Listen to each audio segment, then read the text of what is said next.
রাজকুমারী মণিমালা অনেক ভেবে নেকড়েকে বিবাহ করতে রাজি হয়, কিন্তু বিবাহের আগে রাজকুমারী চুক্তি দেন তার নেকড়ে স্বামীকে। আমি তোমাকে বিবাহ করতে পারি যদি তুমি আমার প্রতিশোধ নিতে সাহায্য করো, আমার রাজ্যের অসহায় মানুষকে বাঁচাতে সাহায্য করো, আমার রাজ্যকে ওই দুষ্টু রাজার হাত থেকে মুক্ত করো। আমি তোমার সব কথায় রাজি মণিমালা। আর একটা শর্ত, আমি এখন তোমাকে বিবাহ করলেও আমাদের বিয়ের 1 বছর পর আমি তোমার থেকে অনেক দূরে চলে যাব। আমাদের দুজনের পথ থাকবে আলাদা।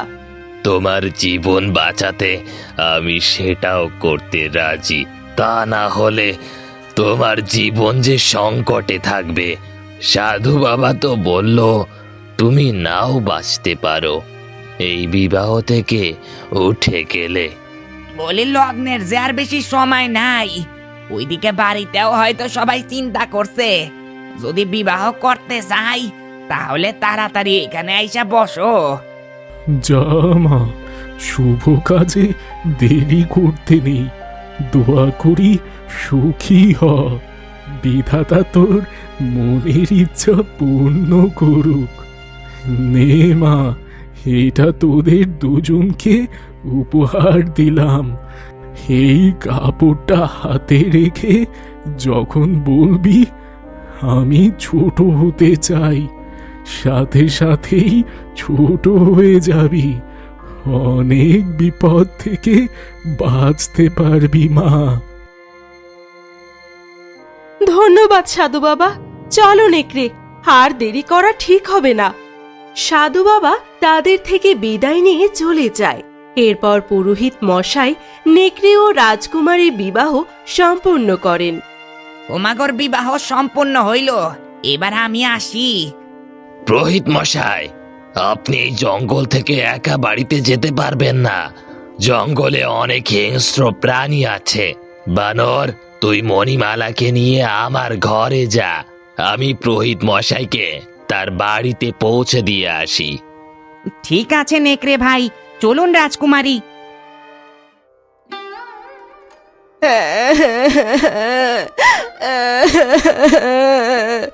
ওগো, কোথায় গেলে তুমি?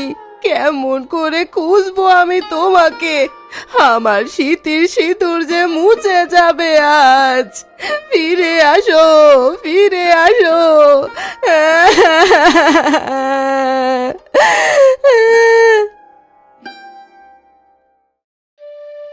আরে গিন্নি, এমন কইরা কাঁদতাছো কেন? কারোর কি কোনো ক্ষতি হয়েছে নাকি? তুমি তুমি বেঁচে আছো? ওরা যে বলল একটা সিংহ তোমাকে জঙ্গলে নিয়ে গেছে।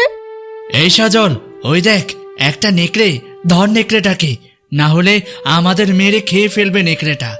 ঠিকই বলেছো ভাই। আরে ওই নেকড়েটারে মাইরো না, ওর জন্যই তো আইজ আমি বাড়ি ফিরে আইতে পারছি। জানো জঙ্গলে কি হয়েছিল? শোনো তবে। কি বলছেন পুরোহিত মশাই? যাই হোক, নেকড়েটা বড্ড ভালো।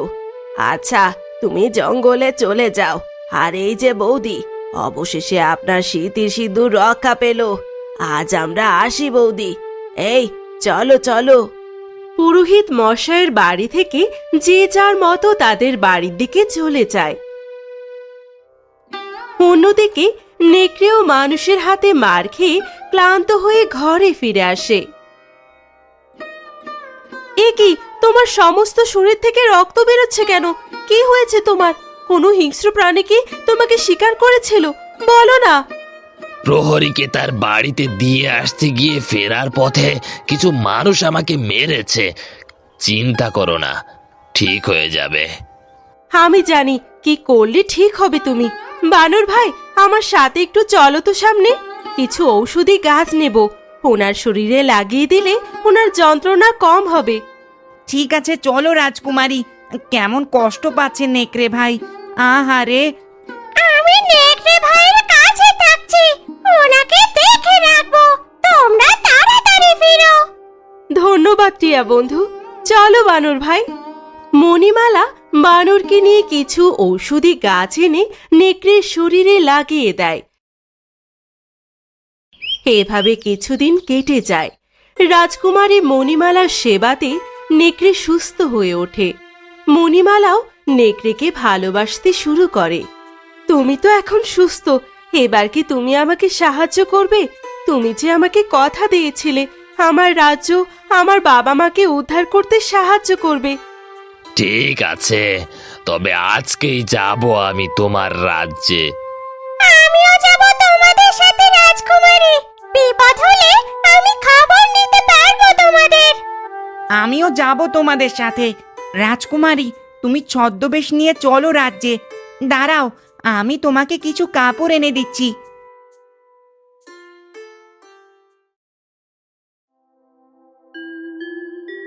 এই জামা পরলে তোমাকে কেউ চিনতেও পারবে না রাজকুমারী মণিমালা। মুখটাও ঢেকে নিও। ধন্যবাদ, অনেক বড় উপকার করলে বানর ভাই। দাঁড়াও, আমি পরে আসি এগুলো।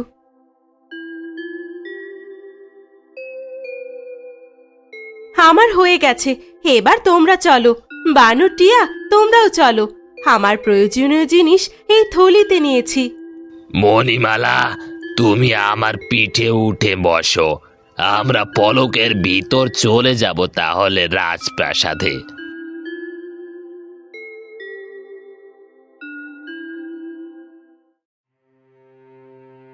এই, তোদের বলেছি ফসলের অর্ধেকের বেশি দিবি আমাকে, বাকিটুকু তোদের।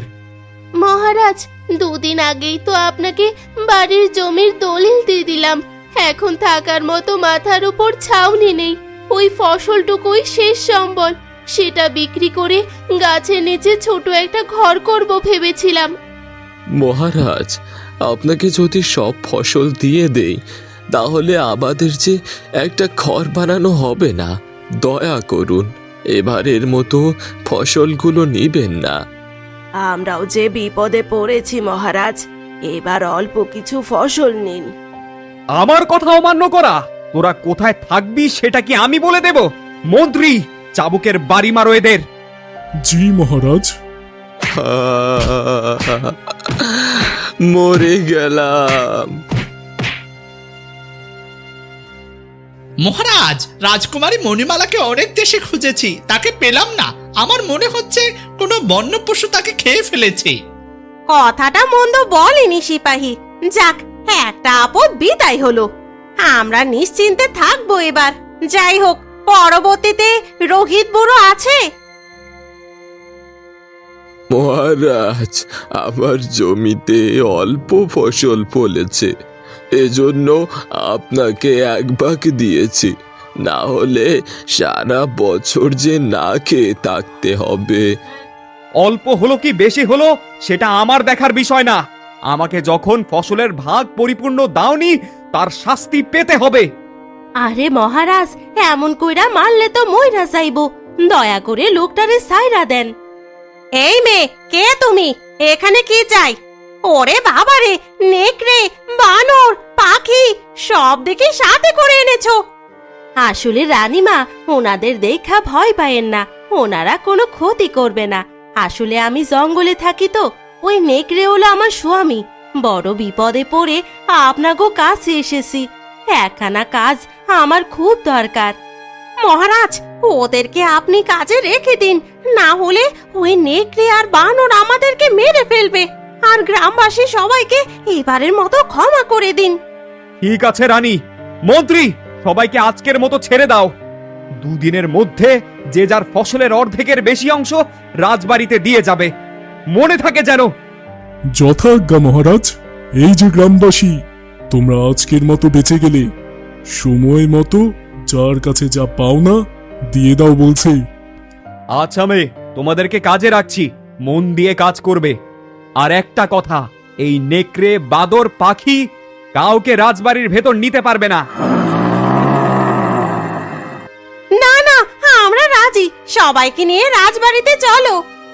রাজা দেবদূত ও রানী মোহিনী ভয়ে ভয়ে রাজকুমারী নেকড়ে, বানর ও টিয়া পাখিকে রাজবাড়িতে থাকতে দেয়। গ্রামবাসীরাও যে যার বাড়িতে চলে যায়।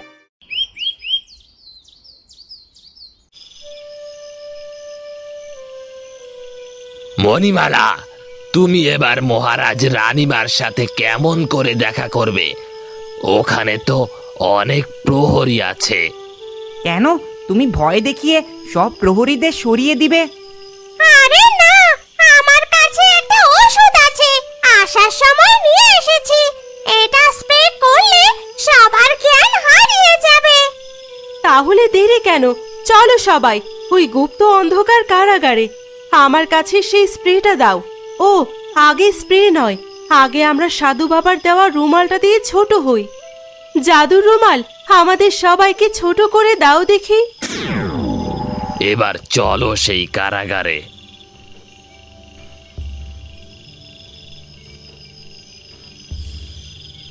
মণিমালা, এবার টিয়া পাখির আনা এই স্প্রেটা কাজে লাগাও, না হলে ধরা পড়ে যাবে যে। সবাই রুমালটা ধরো, আমরা বড় হই। জাদুর রুমাল, আমরা বড় হতে চাই।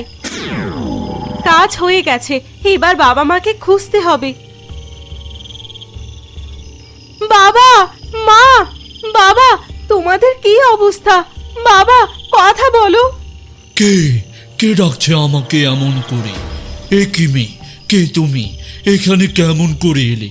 ওরে বাবারে, নেকড়ে আমাকে খেয়ে ফেলবে নাকি? না না বাবা, উনি আমার স্বামী, উনি তোমার ক্ষতি করবে না। নেকড়ে স্বামী? আচ্ছা মেয়ে, তুই আমাকে বাবা ডাকছিস কেন? জানিস এত ভালো করে কেউ কথা বলেনি আমার সাথে কখনো। কে কে তোমরা? খাবার এনেছো? আমার আমার আর আমার মেয়ের খুব খিদা পেয়েছে। আজ রাতে না কিচ্ছু খেতে দেয়নি। আহারে, মহারাজ মহারানীকে দেখলেই তো কান্না পাচ্ছে। কত কষ্ট করেছে তারা।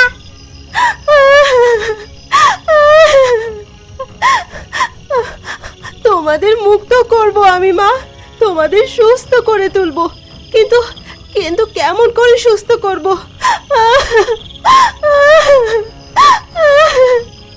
সাধু বাবা, দেখা দিন, একটু সাহায্য করুন আমাদের। সাধু বাবা, দয়া করুন, বড় বিপদে আছি আমরা। কেন ডেকেছিস তুই আমাকে নেকড়ে? মহারাজ, রানীমাকে কেমন করে সুস্থ করব? দয়া করে বলুন সাধু বাবা, আমাদের ওনাদের সুস্থ করার যে খুব প্রয়োজন।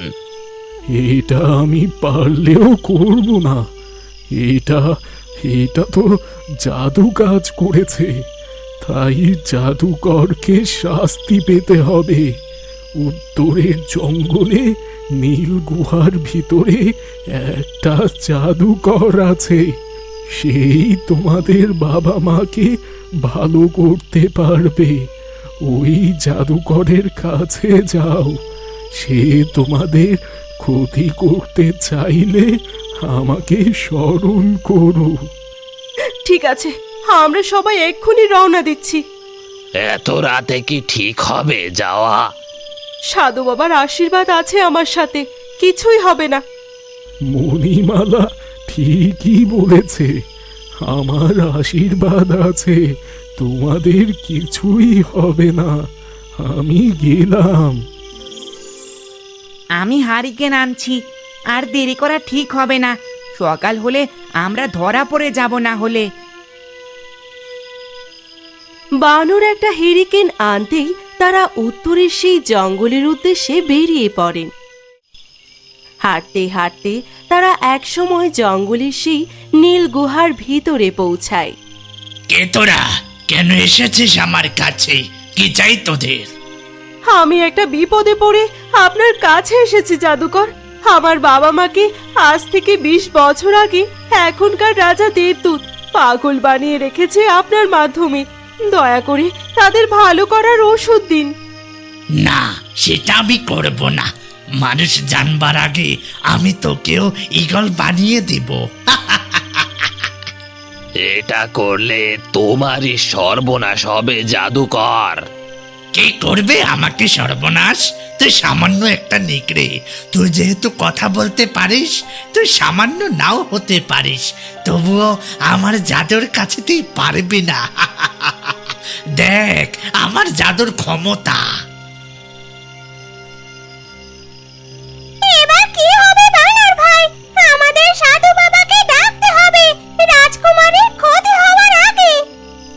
ঠিকই বলেছিস টিয়া। সাধু বাবা, দয়া করে দেখা দাও। সাধু বাবা, বিপদে পড়েছে রাজকুমারী মণিমালা আর নেকড়ে ভাই। জাদুকর যখনই রাজকুমারীর উপর জাদু করতে যায় তখনই সেখানে সাধু বাবা এসে হাজির হন। অনেক পাপ করেছিস জাদুকর ইন্দ্রজিৎ, তোর জন্য আজ রূপনগর রাজ্যে কোনো শান্তি নেই। তোকে তো শাস্তি পেতেই হবে। আমাকে ক্ষমা করুন সাধু বাবা। এই নাও রাজকুমারী, এটাই তোমার বাবা মাকে সুস্থ করতে সাহায্য করবে। নেকড়ে, তোকেও মুক্তি করে দিলাম। এবার ক্ষমা করুন সাধু বাবা আমাদের। এবার তোর শাস্তি পাবার পালা।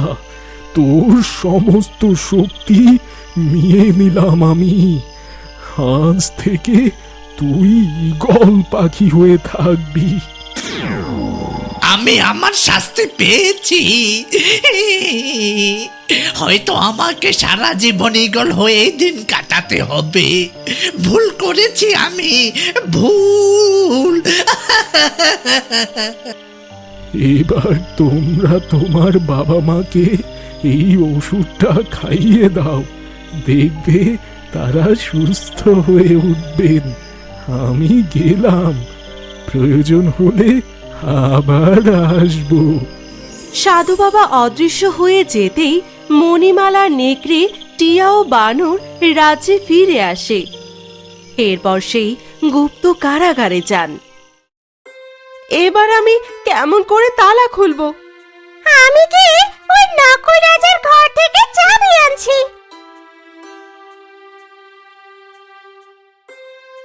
রাজকুমারী চাবি দিয়ে তালা খুলে রাজা ও রানীকে সেই ঔষধি খাইয়ে দেন। সাথে সাথেই তারা সুস্থ হয়ে ওঠেন। একে আমি কারাগারে কি করছি? আর তুমি কে মা? আমাদের এই অবস্থা কেন? কিছুই তো মনে পড়ছে না। আমি সব বলছি। আজ থেকে 20 বছর আগে থেকে তোমাদের পাগল বানিয়ে রেখেছে রাজা দেবদূত। আমি তোমাদের মেয়ে মণিমালা। আমার উপর অনেক অত্যাচার করেছে ওই দেবদূত। এরপর আমি সব জানতে পেরে পালিয়ে যাই। কত কষ্ট পেয়েছে আমার মেয়েটা। সোনা মা আমার, এবার তোমরা স্নান সেরে পরিষ্কার হয়ে নাও। সকাল হলেই ওই নকল রাজার ব্যবস্থা করব আমরা। কিন্তু এই নেকড়ে আর পশু পাখি কারা? নেকড়ে যদি তোর কোনো ক্ষতি করে দেয়?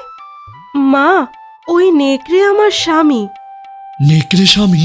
এটা কেমন করে সম্ভব? একটা রাজকুমারীর একজন নেকড়ের সাথে কেমন করে বিবাহ হতে পারে? চিন্তা করবেন না মহারাজ, রাজকুমারীর সাথে আমার চুক্তিতে বিবাহ হয়েছে। চুক্তি শেষ হলে আমি চলে যাব, তখন রাজকুমারী মুক্ত হয়ে যাবেন। আচ্ছা, নেকড়ের চলে যাওয়া কথা শুনে আমার এত খারাপ লাগছে কেন? তবে কি এই কয়দিনে আমি ওকে সত্যি সত্যি ভালোবেসে ফেলেছি? আচ্ছা, এবার যে যার কাজ করো দেখি। রাজা রানী, আপনারা পরিপাটি হয়ে নিন। সকাল হতে আর বেশি দেরি নেই।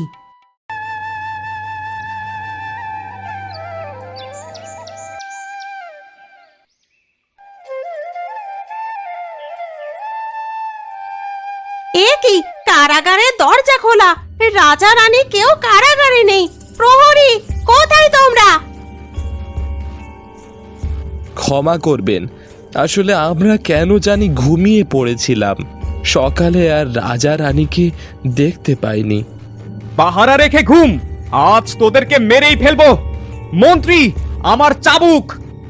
জি মহারাজ, এই নিন। নকল রাজা দেবদূত যখন প্রহরীকে চাবুক দিয়ে মারতে যায়, ঠিক তখনই আসল রাজা মহেন্দ্র এসে সেই চাবুক ধরে ফেলেন। আপনি আপনি এখানে এমন এমন সুস্থভাবে? কি হতে চলেছে এবার নকল রাজা দেবদূতের? নেকড়েকে কি ছেড়ে চলে যেতে হবে রাজকুমারী মণিমালাকে? এখানে কি তাদের সম্পর্কের সমীকরণ হবে? তাদের চুক্তি কি এবার শেষ হতে চলেছে? জানতে চোখ রাখুন আমাদের চ্যানেলে।